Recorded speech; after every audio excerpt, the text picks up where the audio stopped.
पैसे के दम पर विरोध होने के बाद भी धार्मिक स्थल के पास खोली गई मुर्गे की दुकान, कैसे मिल गया लाइसेंस। खबर जनपद बरेली से है। कोतवाली क्षेत्र हाफिजगंज के गांव लाड़पुर उस्मानपुर में मानकों को दरकिनार कर आवंटित कर दिया गया मुर्गे की दुकान का लाइसेंस। विरोध होने के बाद भी कैसे दे दिया गया नॉन ऑब्जेक्शन सर्टिफिकेट। क्या पैसों के दम पर हल्का दरोगा ने लगा दी फर्जी जांच रिपोर्ट। आपको बता दें कि ग्राम पंचायत लाड़पुर उस्मानपुर में तस्लीम पुत्र रफीक अली ने तहसील समाधान में दिए गए शिकायती पत्र में बताया कि उनके यहां कस्बा सेथल के इमली बाग के रहने वाले शकील उर्फ पप्पू कुरैशी तथा आजम कुरैशी को प्रशासन ने धार्मिक स्थल इमामबाड़े के पास मुर्गे की दुकान का लाइसेंस आवंटित कर दिया है, जिससे चारों तरफ गंदगी का माहौल बना रहता है।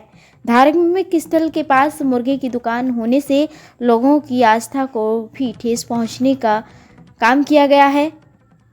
पैसे की दम पर उक्त दुकान को संचालित किया जा रहा है, जिससे ग्रामीणों में आक्रोश है। फिलहाल तहसील समाधान दिवस में शिकायती पत्र देकर दुकान हटाने की मांग की गई है।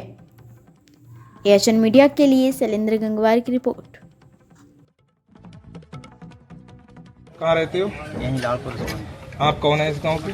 इस गांव के निवासी हैं। आप गांव के निवासी हैं। आपने जो मुर्गा की दुकान मीट की दुकान को लेकर शिकायत डाली थी, समाधान दिवस में दिया था, क्या मामला था पूरा, क्या कहना? मामला ये था सर, इससे पहले हम सीओ साहब को हमने एक तहरीर दी थी जी। तो सीओ साहब ने वहाँ से आदेश करे थे कि इस दुकान को तब तक बंद करा जाए और बाकी निरस्त करा जाए। अब यहाँ पे दरोगा जी के पास फोन आया, दरोगा जी ने यहाँ भी जो भी हुआ पैसे लेके आया, जो भी कर करा के इसको बार बार हम उनके पास जा रहे हैं तो वो यही कह रहे हैं कि रहने दो, इसको रहने दो, कोई फायदा नहीं है, हटेंगी तो सब भी हटेंगे। कौन दरोगा जी हैं? दरोगा जी यहाँ चौकी इंचार्ज। क्या नाम है उनका? देवेंद्र सिंह राणा, ऐसी कुछ नाम है उनका, मुझे करना। जो भी चौकी इंचार्ज है ना, चौकी सेतल चौकी इंचार्ज कह रहे हैं कि इसके लिए ऐसा ही रहने दो, हटेंगी तो सबकी हटेंगी। हाँ, हटेंगी तो सबकी हटेंगी। तो हमने कहा सर कोई नहीं, सबकी हट जाए, कोई दिक्कत नहीं है, हमें तो हमारे धर्म स्थल के पास है, उस पर आपत्ति है। जी जी जी। अजय, 1.5 महीने पहले ये दुकान खुली थी, तब आपने आपत्ति क्यों नहीं उठाई? 1.5 महीना हो गया दुकान बन रही थी। हाँ। तब भी हमने इसका विरोध करा।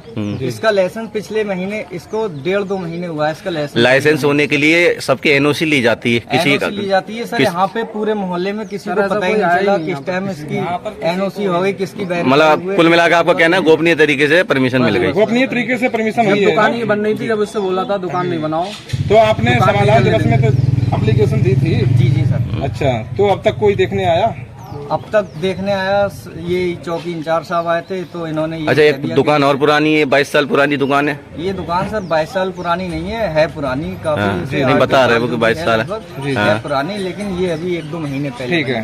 जो जिसका सुनो, आपका विरोध नहीं है, जो आपका जिसकी शिकायत की है, तो उनका ये कहना है कि हमसे वो लोग हफ्ता वसूली करते हैं और जो हम नहीं देते हैं, इसलिए हमारी शिकायत की गई है, और जो दे देते हैं वो उनकी शिकायत नहीं करते। इस पर आप क्या कहना चाहेंगे? सर, ये सारी दुकानें इन लोगों की हैं, ठीक है। अगर हफ्ता वसूली ये मोहल्ले वाले यहाँ ये 10 साल से रह रहे हैं, किसी से कोई तरीके का विवाद नहीं, कुछ भी नहीं।